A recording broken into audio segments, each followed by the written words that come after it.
Hi all, നമ്മൾ ഇന്ന് discuss ചെയ്യാൻ പോകുന്ന ടോപ്പിക് എന്ന് പറയുന്നത് നമ്മുടെ ഫാർമകോഗ്നോസിന്റെ യൂണിറ്റ് 2 ആണ്.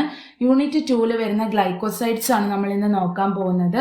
ഗ്ലൈക്കോസൈഡ്സിൽ വരുന്ന സെന്ന, അലോ, ബിറ്റർ ആൽമണ്ട് ആണ് നമ്മൾ ഇന്നത്തെ ക്ലാസ്സിൽ ഡിസ്കസ് ചെയ്യാനായിട്ട് പോകുന്നത്. അപ്പോൾ ഫസ്റ്റ് തന്നെ ഗ്ലൈക്കോസൈഡ്സ് എന്താന്നുള്ളത് നോക്കാം. ഗ്ലൈക്കോസൈഡ്സ് എന്ന് പറയുന്നത് നമ്മുടെ പ്ലാന്റിൽ പ്രസന്റ് ചെയ്തിട്ടുള്ള ഒരു ഓർഗാനിക് കോമ്പൗണ്ട് ആണ്. അപ്പം നമ്മുടെ മെഡിസിനൽ പ്ലാന്റിൽ പ്രസന്റ് ചെയ്തിട്ടുള്ള ഒരു ഓർഗാനിക് കോമ്പൗണ്ട് ആണ് നമ്മുടെ ഗ്ലൈക്കോസൈഡ് എന്ന് പറയുന്നത്. ഇതിന് 2 പാർട്ടാണ് ഉണ്ടാവുക. ഒരു ഷുഗർ പാർട്ടും ഉണ്ടാവും, അതേപോലെ തന്നെ ഒരു നോൺ ഷുഗർ പാർട്ടും ഉണ്ടായിരിക്കും. ഈ ഷുഗർ പാർട്ടിനെയാണ് നമ്മൾ ഗ്ലൈക്കോൺ എന്ന് പറയുന്നത്. നോൺ ഷുഗർ പാർട്ടിനെ നമ്മൾ അഗ്ലൈക്കോൺ എന്നും പറയുന്നുണ്ട്. ഇപ്പൊ ഗ്ലൈക്കോസൈഡ്സ് എന്താണ്? ഇത് പ്ലാന്റിൽ പ്രസന്റ് ചെയ്തിട്ടുള്ള ഒരു ഓർഗാനിക് കോമ്പൗണ്ട് ആണ്. ഇതിന് ഷുഗർ പാർട്ടും ഉണ്ട്, അതേപോലെ തന്നെ നോൺ ഷുഗർ പാർട്ടും ഉണ്ട്. മെയിൻലി കണക്ട് ചെയ്യുന്നത് ഒരു ഗ്ലൈക്കോസിഡിക് ബോണ്ട് വഴിയാണ്. ഈ ഗ്ലൈക്കോസിഡിക് ബോണ്ട് ഹൈഡ്രോലൈസ് ചെയ്ത് കഴിഞ്ഞാൽ നമുക്ക് ഷുഗറും അതേപോലെ തന്നെ അഗ്ലൈക്കോണും കിട്ടുന്നതാണ്. അപ്പം ഈ ഒരു അഗ്ലൈക്കോൺ പാർട്ടാണ് മെയിൻലി ഇതിന്റെ ബയോളജിക്കൽ ആക്ടിവിറ്റിക്കൊക്കെ റെസ്പോൺസിബിൾ ആയിട്ടുള്ളത്. ഗ്ലൈക്കോസൈഡ്സ് എവിടെയാണ് കൂടുതലായിട്ട് കാണപ്പെടുന്നത്? Root, bark, leaf, seed, flower, ഇവിടെയൊക്കെയാണ് കൂടുതലായിട്ടും ഗ്ലൈക്കോസൈഡ്സ് കാണപ്പെടുന്നത്. അപ്പൊ ഇതിന്റെ ആക്ടിവിറ്റി മെയിൻ ആയിട്ടും ഗ്ലൈക്കോസൈഡ്സ് ഏതൊക്കെ ആക്ടിവിറ്റിയാണ് കാണിക്കുന്നത്? Laxative, cardiac, anti microbial, anti inflammatory activity ഒക്കെയാണ് കൂടുതലായിട്ടും നമ്മുടെ ഗ്ലൈക്കോസൈഡ്സ് കാണിക്കുന്നത്. ഓക്കെ, അപ്പൊ ഗ്ലൈക്കോസൈഡ്സ് എന്താണ്? നമ്മുടെ പ്ലാന്റിൽ പ്രസന്റ് ചെയ്തിട്ടുള്ള ഒരു ഓർഗാനിക് കോമ്പൗണ്ട് ആണ്. ദെൻ അതിന് ഷുഗർ പാർട്ടും ഉണ്ട്, നോൺ ഷുഗർ പാർട്ടും ഉണ്ട്. കണക്ട് ചെയ്യുന്നത് ഒരു ഗ്ലൈക്കോസിഡിക് ബോണ്ട് വഴിയാണ്. അത് ഹൈഡ്രോലൈസ് ചെയ്യുമ്പോഴാണ് നമുക്ക് ഷുഗറും അതേപോലെ തന്നെ അഗ്ലൈക്കോണും കിട്ടുന്നത്. ദെൻ ഇതാണ് മെയിൻലി എന്തെങ്കിലും ബയോളജിക്കൽ ആക്ടിവിറ്റിക്ക് റെസ്പോൺസിബിൾ ചെയ്തിട്ടുള്ളത് അഗ്ലൈക്കോൺ പാർട്ടാണ്. പിന്നെ പ്ലാന്റിന്റെ root, bark, leaf, seed, flower, ഇവിടെയൊക്കെ നമ്മുടെ ഗ്ലൈക്കോസൈഡ്സ് പ്രസന്റ് ചെയ്തിട്ടുണ്ടാവും. ഇത് മെയിൻലി ഏതൊക്കെ ആക്ടിവിറ്റിയാണ് കാണിക്കുന്നത്? Laxative, cardiac, anti microbial, anti inflammatory activity ആണിത് കാണിക്കുന്നത്. അപ്പൊ ഫസ്റ്റ് പ്ലാന്റ് ഏതാന്നുള്ളത് നോക്കാം. നമ്മുടെ സെന്ന. സെന്നന്റെ സിനോണിം എന്താണ്? തിന്നവേലി സെന്ന, കാഷ്യ സെന്ന, ഇതൊക്കെയാണ് സെന്നയുടെ സിനോണിം എന്ന് പറയുന്നത്. ഇതിന്റെ ബയോളജിക്കൽ സോഴ്സ് എന്താന്നുള്ളത് നോക്കാം. സെന്ന മെയിൻലി ഒബ്റ്റെയിൻ ചെയ്യുന്നത് ഡ്രൈഡ് ലീഫിന്റെ അകത്തുനിന്നാണ് കേട്ടോ. Cassia angustifolia or cassia Senna, ഇതിന്റെ അകത്തുനിന്നാണ് നമുക്ക് എന്ത് ചെയ്യുന്നത്? സെന്ന ഒബ്റ്റെയിൻ ചെയ്യുന്നത്. ഇതിന്റെ ഫാമിലിയാണ് ലെഗൂമിനോസേ എന്ന് പറയുന്നത്. അപ്പൊ സെന്ന എവിടുന്നാണ് ഒബ്റ്റെയിൻ ചെയ്യുന്നത്? Dried leaflets of Cassia angustifolia or Cassia acutifolia, ഇതിൻ്റെ അകത്തുനിന്ന് നമുക്ക് എന്ത് ചെയ്യാൻ പറ്റും? സെന്ന ഒബ്റ്റെയിൻ ചെയ്യാനായിട്ട് പറ്റും കേട്ടോ. കാഷ്യ അംഗുസ്റ്റിഫോളിയെന്നും അക്യൂട്ടിഫോളിയൻ്റെ അകത്തുനിന്നൊക്കെ നമുക്ക് എന്ത് ചെയ്യാൻ പറ്റും? ഒബ്റ്റെയിൻ ചെയ്തെടുക്കാനായിട്ട് പറ്റും. ഞാനിവിടെ കാഷ്യ അംഗുസ്റ്റിഫോളിയാണ് കൊടുത്തത്. ദെൻ ഇവിടെ ഫാമിലി എന്ന് പറയുന്നത് ലെഗൂമിനോസേ ആണ്. ഇതാണ് സെന്നേന്റെ ഒരു ഫിഗർ എന്ന് പറയുന്നത്. ഓക്കെ, ദെൻ കൾട്ടിവേഷൻ എങ്ങനെയാണ് നമ്മുടെ സെന്ന കൾട്ടിവേറ്റ് ചെയ്യുന്നത് എന്നുള്ളത് നോക്കാം. മെയിൻലി സീഡ് ബ്രോഡ്കാസ്റ്റിംഗ് മെത്തേഡാണ് ഇവിടെ യൂസ് ചെയ്യുന്നത്. അതായത് വിത്ത് വിതച്ചിട്ടുള്ള മെത്തേഡാണ് എന്ത് ചെയ്യുന്നത്?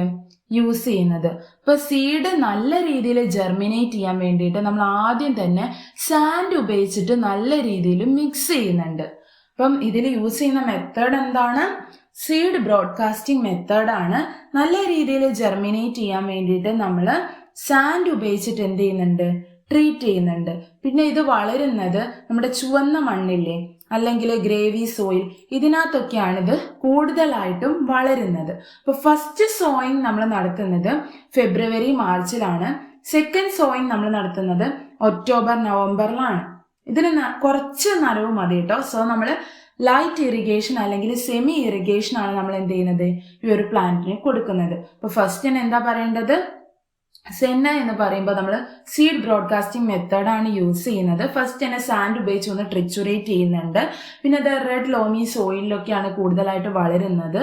ഫസ്റ്റ് സോയിൽ നമ്മൾ നടത്തുന്നത് ഫെബ്രുവരി മാർച്ചിലും സെക്കൻഡ് നമ്മൾ നടത്തുന്നത് എപ്പോഴാണ്?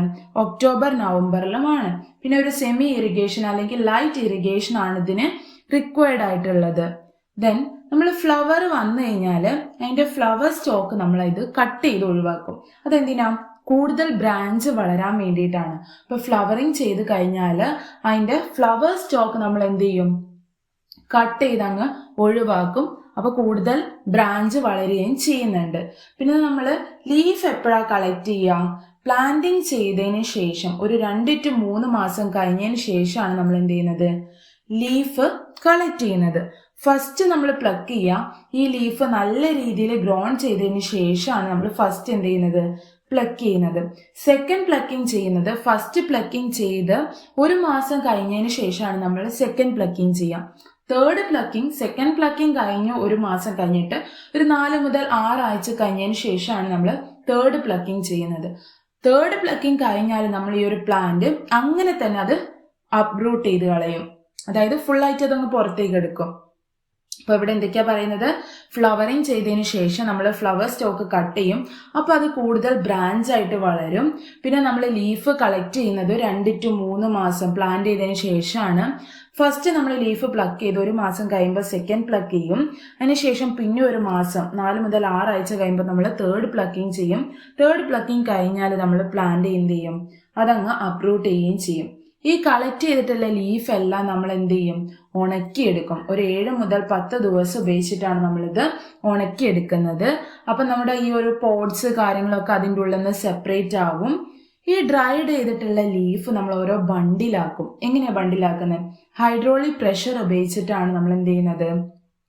ബണ്ടിലാക്കുന്നത്.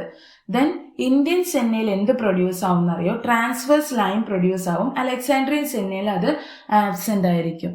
അപ്പൊ ഇത്രയും കാര്യങ്ങളാണ് നിങ്ങൾക്ക് എന്ത് ചെയ്യേണ്ടത്? അതിന്റെ കൾട്ടിവേഷൻ, കളക്ഷൻ, പ്രിപ്പറേഷനിൽ എഴുതാനായിട്ടുണ്ടാവുന്നത്. ഏത് ടൈമിലാണ് കൾട്ടിവേറ്റ് ചെയ്യുന്നത്, എപ്പോഴാണ് നമ്മൾ ലീഫ് കളക്ട് ചെയ്യുന്നത്, എങ്ങനെയാണ് നമ്മളത് ഉണക്കിയെടുക്കുന്നത് എന്നുള്ള കാര്യങ്ങളാണ് നമ്മൾ എഴുതേണ്ടത്. നെക്സ്റ്റ് അതിന്റെ മാക്രോസ്കോപ്പിക് ക്യാരക്ടേഴ്സ് നോക്കാം. അതൊരു യെല്ലോയിഷ് ഗ്രീൻ കളറാണ്, സ്ലൈറ്റ് ആയിട്ടുള്ള ഓർഡർ ആണ്, ബിറ്റർ ആയിട്ടുള്ള ടേസ്റ്റ് ആണ്. അതിന്റെ വിഡ്ത്ത് എന്ന് പറയുന്നത് 7 to 8 mm ആയിരിക്കും. ലെങ്ത് എത്രയാണ്? 25 to 60 mm ആയിരിക്കും. ദെൻ അതിന്റെ ഷേപ്പ് ലാൻസിയോലൈറ്റ് ഷേപ്പ് ആണ്. ട്രൈക്കോം എന്ത് ചെയ്യാണ്? 2 സർഫസിലും ട്രൈക്കോം പ്രസന്റ് ചെയ്തിട്ടുണ്ട്. ഇതാണ് നമുക്ക് സെന്നേന്റെ മാക്രോസ്കോപ്പിക് ക്യാരക്ടേഴ്സ് എന്ന് പറയുന്നത്. ഒരു യെല്ലോയിഷ് ഗ്രീൻ കളറാണ്, സ്ലൈറ്റ് ഓർഡർ ആണ്, ബിറ്റർ ടേസ്റ്റ് ആണ്, പിന്നെ അതിന്റെ സൈസ് പറയാ, ഷേപ്പ് ലാൻസിയോലൈറ്റ് ആണ്, ട്രൈക്കോം 2 സൈഡിലും പ്രസന്റ് ചെയ്തിട്ടുണ്ട്.